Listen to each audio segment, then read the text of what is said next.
Tonight's lesson, I was drawing from last week's lesson when Sister Haywood taught about fighting God's way. All right, that was good. And it was a good lesson, especially when you're going through trials and tribulations. And I didn't know I was going to have to teach tonight, but I thank God for, she getting some accolades tonight, but I thank God for the PWC prayer line, because I got on there this morning. Got on there late because I keep telling them I can't come at 6. So I just kind of come. But within that lesson, there was a prayer given by this 90-year-old lady, Sister Jones. Sister Jones. And she was telling us about pray for young people. She was talking about pray in season and pray out of season. Yeah. And so someone requested the song too, and they said that I learned to trust in Jesus and I learned to trust in God through it all. And they even asked them, can they sing a verse of it? Yeah. And the person just went on willingly and they sung the verse, and I'm going, wow. You know, this is something. I said, I guess I'm supposed to be here. And I did. I started taking some notes because I thought about what she talked about, fighting God's way. Right. And when you're fighting God's way, like I found out, you really have to, I'll just say it straight. You can't fight dirty. No. If you're going to be fighting straight for God, you can't fight dirty. No, you got to really lay aside all of these bad thoughts and evil things that you have. Say that, honey. And you're supposed to continue on that journey. And so I remember the story you told about the fight. And I said, I was in the 5th grade. And my brother had went on to the other school. So I was the oldest one of 8 kids over there at the elementary school. And they was talking about fighting. And I was like, oh, Lord, I don't want to fight because I'm going to catch a whooping. And so anyway, mine's turned out we had a fight. And they were saying, oh, it was a tie. You won, she won. It was a tie. It was a tie. And I was like, oh, my Lord.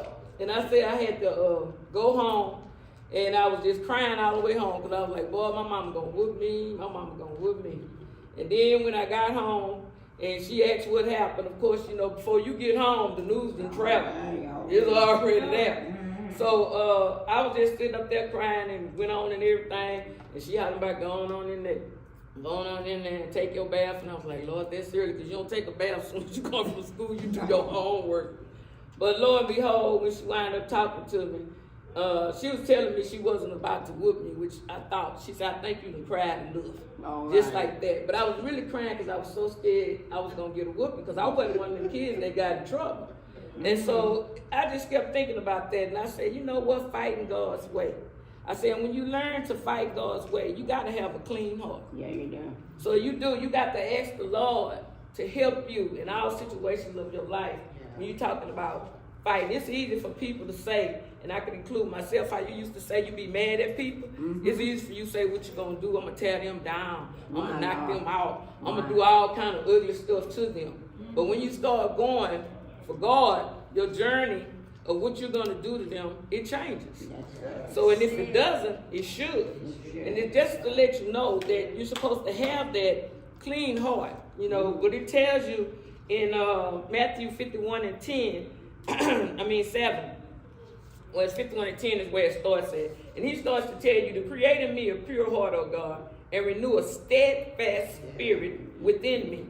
He didn't say a contrite. He said a steadfast. Yeah. He said, do not cast me from your presence or take your Holy Spirit from me.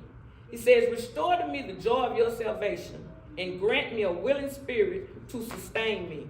Yeah. When you start going for God and you start talking about creating me a new heart, it's not going to happen overnight. No. It's going to be a process, as with everything. When you're sitting up there saying you're cooking, you're getting a recipe. If you know it by heart, you're going 1 through 10. Sometimes you skip. But when you really start learning about a clean heart, there are some things that you have to go through, and you can't skip. You have to go through those things. Yeah. And so when I was looking up the characteristics of a clean heart, the first said you have to have integrity and authenticity. Say there is no duplicity between one's inner thoughts and your outward actions. You can tell me you love me, then you go outside and you do something else. You could tell me you love me, but you in front of everybody and you're doing something else. It's all about your actions. You know, it said the suggestions, your ideas, and your thoughts. sometimes we bring those to fruition. Sometimes when we think we don't want to. Sometimes when we think we do want to. So we have to be careful about our integrity and our authenticity. And generally, people can tell if you really start to change. People can really start looking at you and realizing the change in your life. Yeah. Because they used to say, you know, it's nothing wrong when somebody want to tell you what you did wrong. Yeah. But if they try to think about, well, let me see what she did right. It's like, yeah, I think she, I know she, but anything wrong? Girl, yeah, she was talking about her. Yeah, she called me last night. Girl, I ain't got nothing to do. I told her, oh, she said, girl, she over there on the job doing this, that, and the third. It's so easy to put out so much negativity when we don't even need it. You know, you have to stop doing that. Like she say, the warfare is not in the flesh. They say the enemy comes in many forms. And I was just kept thinking, so when you're being ugly, is God using you or you allowing the devil to use you? And I've been sitting up here wondering, I say, because you know, they say God will use anybody. But if you are really going for him, do you have a choice whether you want to do right or whether you want to do wrong? Is it really a choice that you can sit here and make and say, well, I decide tonight I'm going to treat Jackie with white gloves. But I'm going to be over here and I'm going to close my hand and shut the stamp. I ain't doing nothing to her. So is that what you're planning? So are you planning for the devil? Or is God really using you? Can you sit there and truly say, God, I don't want to do this. I don't want to work for the devil no more. Is that really a choice that we have? Because I like been struggling. I was like, I know I don't want to do this. And I hear enough people telling me, yeah, you don't. You come too far to turn back. But you sit there and you look at it. And I was saying, you know what? I'm going to be authentic. I'm going to be Vanessa. Regardless of wherever I'm going to be, I'm going to be her. My characteristics going to change. My behavior going to change. My integrity is going to be on the line. And do I care about that? Yes, I do. Integrity is important, whether we know it or not. Sometimes I used to walk around and people say, oh, you did something. I say, I don't care what they say. My Lord. And I say, but now, if I were to say that, the reason I would is because God knows the truth. I am asking him for that pure heart. You know, that understanding to cleanse me with inside, regardless of what others do. It does have an effect on you, but it's how you react to that. That's it. Another thing they talk about is kindness and compassion. It involves being empathetic and treating others with respect. When you treat others with respect, it's not about the audience that you should be saying, oh, I'm going to treat her like this because now they sitting here and they can see what I do. But then when you leave, you flip the script and you talking about something else. This is what I'm talking about when we start talking about kindness and compassion.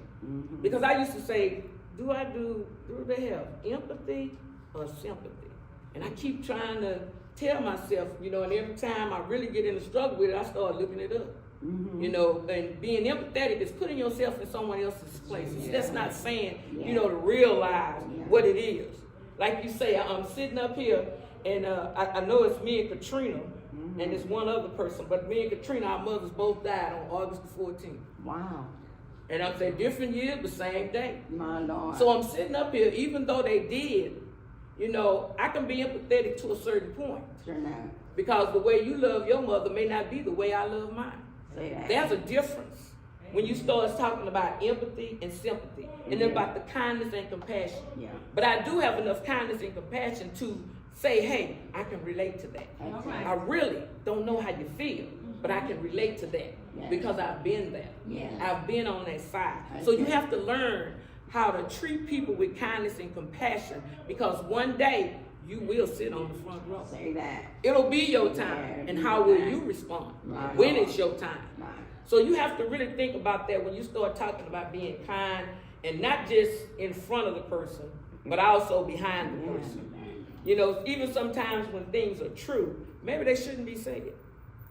That's true. Maybe they shouldn't be said. So sometimes I'll be, you know, and I'm like, I ain't gonna say that. Whereas I used to be, girl, it's true, I might as well say it. No. But you know what? Right. Yeah. And so now you got to sit back and say, well, I know that's going to hurt them, so I'm not going to say that. And I tell you, it's a lesson to be learned and not so much taught. You have to be in the environment of things, and it has to be going on with you in order for you to share and understand what's going on. Because if you ain't been there, you don't know. You don't know. You ain't been there. Then it tells us about when it says treating others with respect. Remember, respect goes a long way.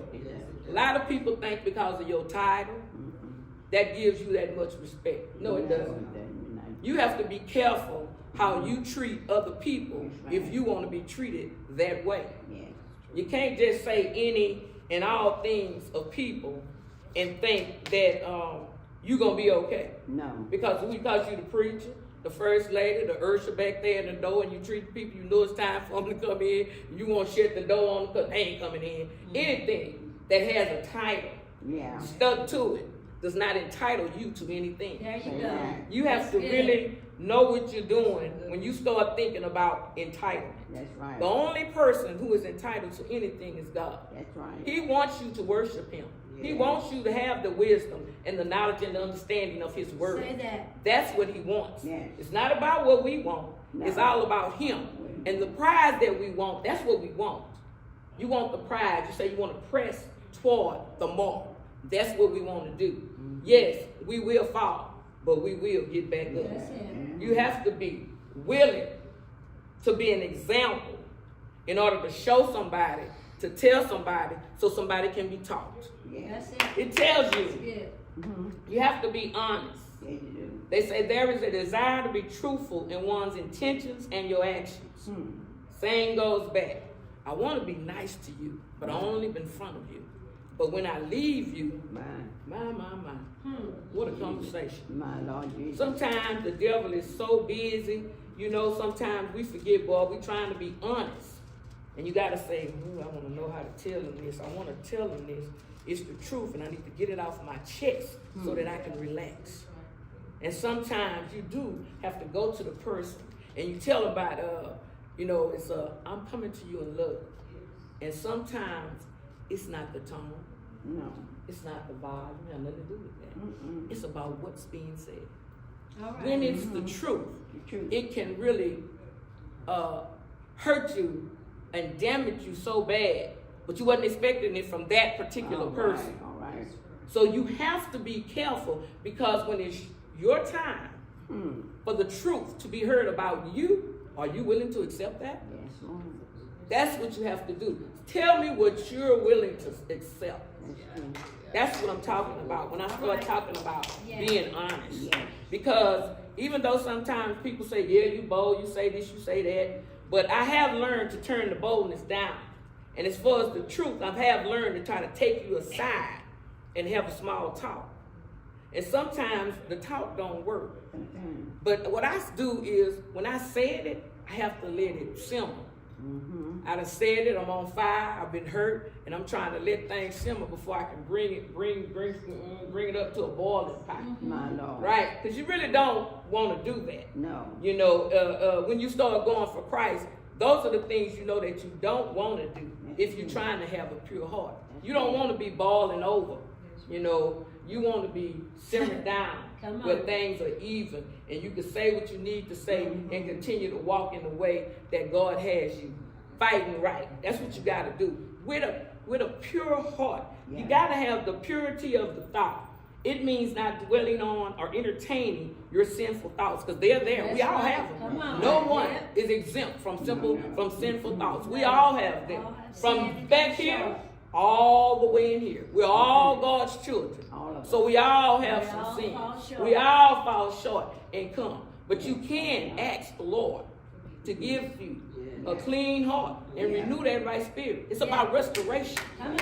When you start talking about having a clean heart, I really was at a point listening to your prayer, Sister Stanford. Really listening, and I say, wow, she's going down my street. So you know what? I'm like, I'm not the only one thinking about it. There are others thinking about it, but you mentioned it. And I was like, okay, I'm on the right road. Because I didn't know what I was going to talk about. But I knew that, you know, when I went this morning, I was like, boy, I be telling sometimes I say I'm on here, but y'all know I don't get up at 6 o'clock in the morning. They probably tired of that song, but I'm like, every time I've got on, I've been blessed. And like I said this morning, it was a 90-year-old lady, you know, throwing out nuggets, and you know, and even saying as much as pray for the president. Yeah. You know, and I'm going at first, no, I wasn't, but now I do even more so because I know God is in control of everything. Yes. So I have to pray that, you know, all of us who are within Him, which is always being taught, you know, we know He's gonna take care of us. Yes, We know it might be your sister come and grab that girl hand. You don't know and stop it. that's it. But God is the one in control, and He's doing all of those things. He's mixing all of this stuff up. Yeah. No, within us, He's putting the temptation. Well, they say He's not putting the temptations on there, but He has allowed the devil to come to us to put the temptation in our face. And we have to decide, do I want to go for that challenge or not? How strong am I? Am I strong enough to defeat this devil? Come on. Wait a minute. God said, omnipotent, omnipresent, all those things. He's going to be there all the time. So with Him, we should be able to sustain and overpower anything of the devil. That's it. God's allowing it to happen, but what did He say? He has prepared you. That's it. In Ephesians, right? Blessed, pray. You say the heart, your lungs, your feet, and the word of God. You have all of those things to defeat that devil. No matter who that devil is. They say he come in sheep clothing. That's what they say. They say they dressed up. They come in the church like us. They don't leave him outside. He come right on here with you. Some of them got him in your purse, on your back, on your shoulder. He everywhere. My Lord. But if you are carrying God with you, you say He got my front, He got my back, He got my side, you know, He all over you. That's how it goes. Then you have to truly believe that that's how it is with God when you're on your journey. They say He equips us, right? With everything we need to do. We say we're sitting up here. Even if we fail, that means He wanted you to learn a lesson out of your failure. That's it. Come on. That's what He wants you to do. That's it. He said, okay, I'm not going to let you win this battle this way. All right. But I'm going to let you win it another way. And another way is, I don't fail. But you got to be strong enough to get back up. Yes. Get back up out there and start all over again. Yeah. Because if it's for you, the lesson you're going to learn within that, you're going to get it. And you're going to be victorious about what God has for you. That's right. It's not about anybody else. It's about you. It's not about your mother, your brother, your daddy, your sister, your cousin, your auntie. This is about you. Yeah. Sometimes you got to stand on your own body. How you do? You can't stand all the time on the generations that's come forth for you. No. There is a work for you to do. Yeah. So what are you going to do in the process of this journey that you're supposed to be on? Ain't no mama going to be by you. Ain't no daddy. Ain't nobody going to be up there when it's judgment day. No. I ain't going to be up there. I'm going to be on for my tub Bible. It's going to be all about me. Right. It ain't about who with. Let me see. Now you no. If I done pick you up on this side, you should have learned enough to pick yourself up to get you on the other side. Yeah. That's what I'm talking about. Yeah. He starts talking about the purity of your thoughts. It says, dwelling or entertaining sinful thoughts. That one just kept on coming, and I'm like, yeah, because I used to have some. I used to have some sinful thoughts about people that hurt me, because I tell them all the time, I don't bother nobody. I go about my business. I ain't trying to bother nobody. Most people come to me bringing bones because they want me to take a bone. I ain't the dog. I don't do that. So I'm like, you know what? I can't. It is. You get people that come to you and tell you about what Jane did, and I had this button, but I left it at home. Tell me about you first. All right. Then we can talk about Jane. Let's talk about it like that. That's how I'm talking about it. Because the most person that's doing all the talking, they done said something. All right. And that's they done said something. Yeah. It's true. You know, it's just sitting up there. It's how they do it. It's how they deliver it. So you have to be careful about your thoughts when you're sitting up there with these sinful things, you know, like they say, the SIT, you know, it's really true. But you don't want to manifest it. Don't bring it to fruition. Don't let it come to pass, you know, in our actions. And again, it's a process.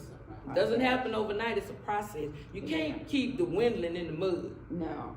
You know, when they have these mud fights, half of them women, they can't even get up. They just fight, because most of the fights, it's the women in the mud. And they having these fights, and everybody else, they just enjoying them looking. But they can't help themselves out the mud. Don't be in the miry pit. No. And don't go around hoping other people stay there, then you think you going to get out. Don't say You know that. what they say, dig one hole, you better dig two, because you're going to fall in the other. Yeah. My mama used to say that all the time. And as I continue to grow, I see that is what happens. You know, a lot of people got a good story about you, but what about them? Tell me what the story is about you, and then maybe I'll be able to sing along. Otherwise, can't help it, because I'm trying to get a clean heart so that I can get into heaven on my own accord. Says for the end, it says good intentions.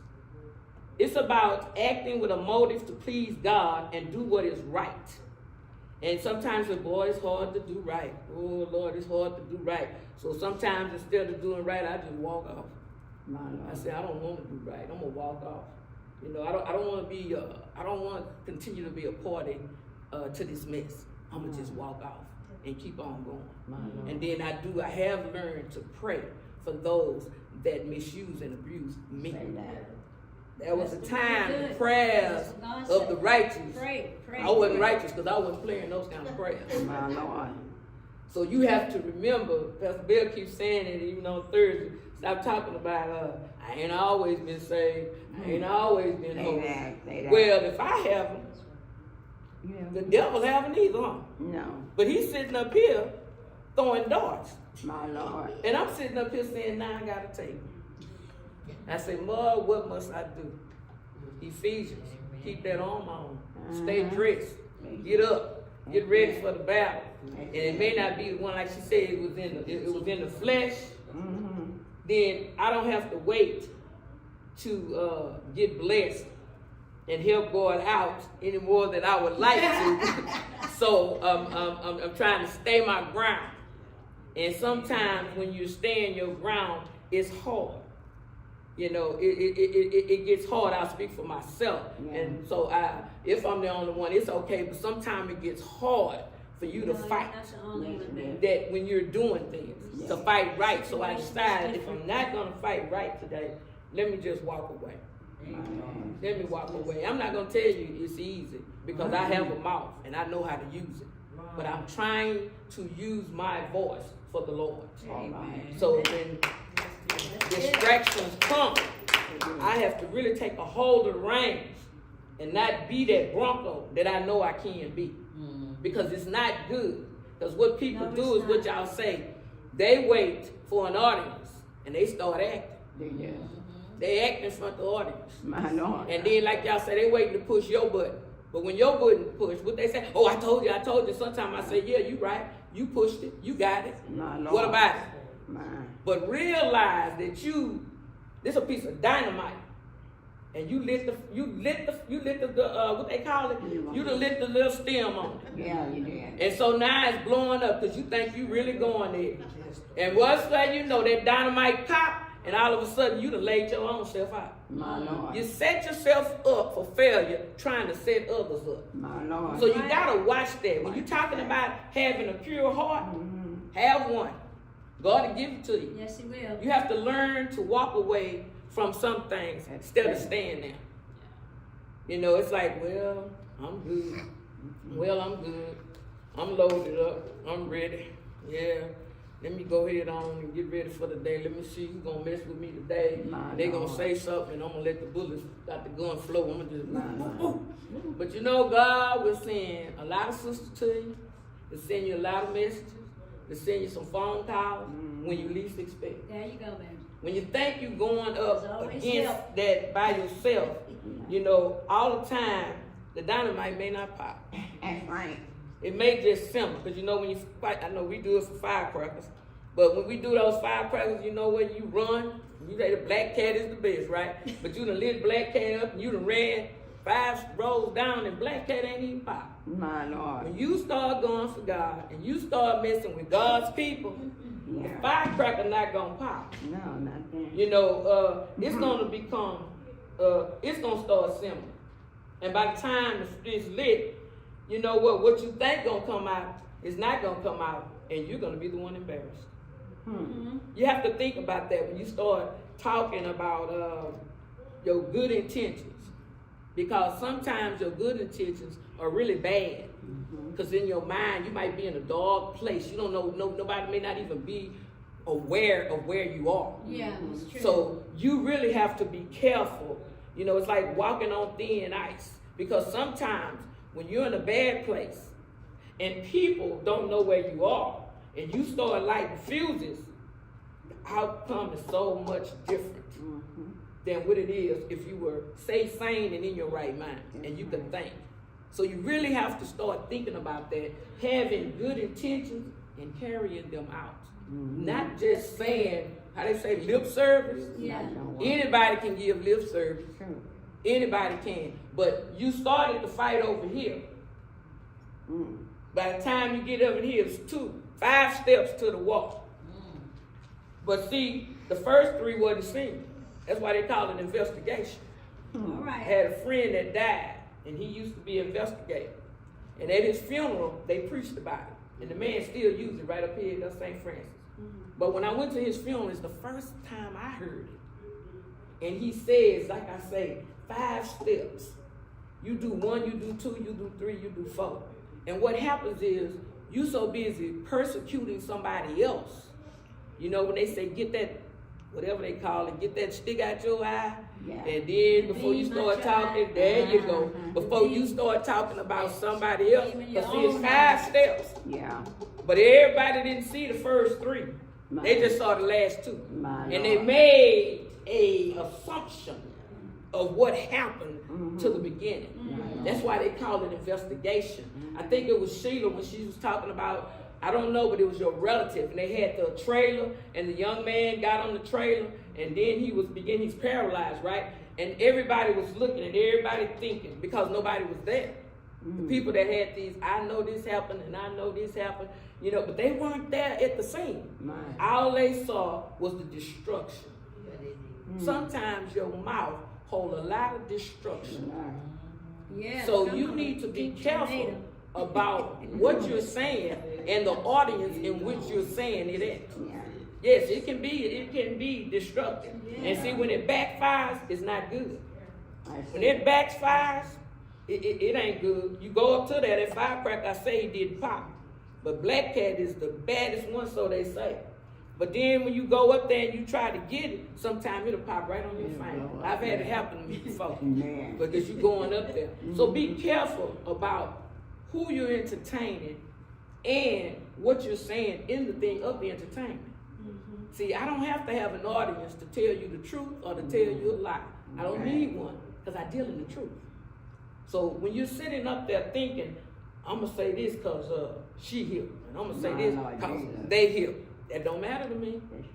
If I'm going to tell you the truth, I'm going to tell you the truth. I'm going to tell you all 5 steps about what happened. Because I know whoever came to you first didn't tell you how it happened. They just said they part. But get the rest of the story together. That's what they call about investigations. Because when James, I was like, I knew, at least I thought I knew what he did. He was a fireman, then he went to investigate. And when the preacher preached, he talked about, yeah, y'all think they just investigating the fire and these sorts of things. He said, but when he goes to work, he said he starts to thinking about what he has to do. And the thing was that there was a wreck and there was a fatality. And the mother died. And he went to her purse. And I was like, how you gonna go through her purse? Because I'm trying to follow the story, but my assumption, right? Yeah. And he went through her purse because this is why they investigate. So important. We don't know a lot of things about what people do when you start investigating. Get all the facts before you make a decision. Yeah. Get the facts, no matter if it's your child, my child, Jimmy's child. It don't matter if it's Trump or Obama child. All right. Everybody love their children the same, right? So what happened, he went in her purse, and I'm checking, what's going on in that purse? And he found a note. And the note said that I got to pick Jane up at 2. I got to drop him off over here at 6. Then I got to come back over here, and I got to go to the grocery store. So what he was saying, I was like, and is that his business? And just so happened, my friend name is Jane. I was like, that his business? He went through all that last stuff trying to find out being nosy, you know. But this is what they do. Because he had to continue to take all of her notes and finish everything she had to do. And the main thing that hurt him was the fact that who was going to be there to pick their child up at 3 o'clock. And they had to figure it out. He said a lot of us have a lot of notes about, you know, it may be in our phones today. Yeah, at 1, I'm going to do this. At 2, I'm going to do this. I'm going to pick on Katrina when she got you to do something. She going Monday, Tuesday, Wednesday, Thursday. I came one day, I forgot something. And she said, she came, I said, oh, Lord, Vanetta, go get this. Then I said, if I call Vanetta again, she going to be mad. She said, oh, wait a minute. I said, I'm going to call Katrina. I said, she ought to be coming. So I said, oh, I'm going to call her. I said, hey, Katrina, do you have that? I know. If I don't follow behind y'all. I said, but you got it right, because you know you got it right. You so organized, you got it right. But she had what I needed. And when she walked in the door, she was doing all that. But at the same time, I know she was right. I said, but you know what? That's what you want somebody to be, organized, so you can go behind them and finish what it is. It's not about being popular. Everybody ain't organized. No, they're not. I tell a friend of mine every night, you might be a CPS, but you are not no secretary. A secretary takes work. You are a gatekeeper for a whole lot of people. You know where all the dead bodies is. If you want, you can get more money than what you think you want. You know, that's what I'm telling. I tell them all the time, though, I don't sell out for the devil. No. If you're doing something that's corrupt, I don't want to be a part of it. My brother say, I ain't scared of the po-po. I say, I'm scared of it. I don't want to be by.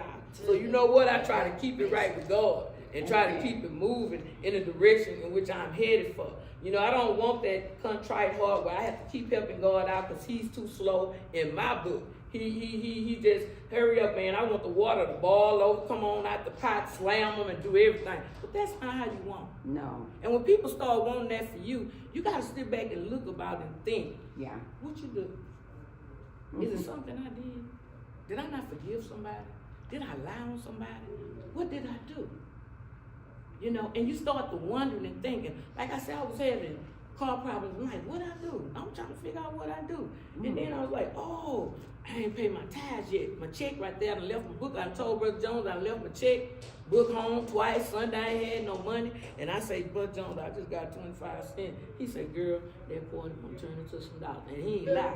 I was able to go to the bank and give me a few dollars today. And I say, thank you, Jesus. I'm telling you, it will make you think about what you've done when you don't have nothing. That's right. When you start doing this, because I tell you, you might, I ain't going to give them $5. It ain't even got to be the church. I ain't going to give them $5. Come on. But you know you should have gave them 10. Yeah. All right. But you go over here to the carnival and you sitting up here spending 50. All right. Go home. Icebox broke. You need a new stove. Say that. You ain't thinking about all those back things. around. That's what happens. You gotta keep it together. And I'm not saying it's easy. I'm speaking for me. But sometimes it's hard. But if I know that I'm on the right road, then no matter what nobody says, I don't have a word. Because in my family, y'all can ask them, I got a word for everything. I got a mouth. I know how to use it. But I am continuing to try to use it in the best way so that I can fight right. There you go. You know, like she said, I want to fight God's way. Because I believe if I keep continuing, it ain't me who hurting you. It's him. He see everything you do from the setup to the fall. Yeah. And stop trying to set people up because ain't nobody gonna fall but you. That's right. Somebody told me last week, don't worry about it, the truth will come out. Yeah. It does. And sometimes it don't look pretty on the light. And you know what I found myself to say a lot of times, God, you know, he can whoop you better than I can. Amen. So I have to continue to believe that and trust that in doing that I can pray, Lord, don't beat them too hard because, you know, I have fallen. You have picked me up. You continue to allow me to grow. You continue to allow me to be blessed. So, you know, do the same for them that are doing that until they can work it out and realize it's not about the flesh. No. And sometimes it's not even about your illness. If you're sick, get some help. It's out there. Amen. Don't be afraid to get some help if you sick. That's right. So, you know, those are the things that you have to learn when you start talking about you want a clean heart. And then God will give you the Beatitudes. He'll let you have that. Because the main thing is about your divine transformation. Do you have one? Is it divine or you just like when them transformers, you know how they come in there and fix them together and they're ready for battle? Are you that person? Be ready for the spiritual battle. Be ready for it. Stay equipped. There you go. You know, learn to fight God's good. way. You're going to be hurt for a moment, but a twinkling in the eye when you wake up in the morning, You're all right. don't sweat it. You're going to be all right. You know what? You can have the Lord to have mercy on you. Ask him for forgiveness for the things that you have done. Don't worry about what Vanessa's doing. Worry about what you're doing. And start fighting God's way. Because, you know, some people pray on you so they can bust the balloon. Well, they say, I'm going to put a pin in it, you know, and let it be on fire. But these days, I'm trying not to let that kind of stuff disturb me. Because I'm telling you, it has a powerful hold on you when you're trying to hold yourself back.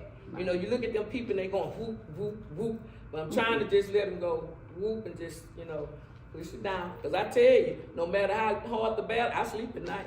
And I don't miss no meals. That's me. I can sleep. I don't miss no meals. When people start talking about they hurt you, I no longer think about how to put your flame out. I just let the Lord do it his way. And Vanessa keep on moving and growing. I ain't perfect, and I don't claim to be. I don't know everything, and I don't claim to be. But I know that I am a child of the Most High God, and I'm going to be continuing to fight God's way because the victory will be mine. Hope you all was helped and something that was said, and praise my strength of the Lord.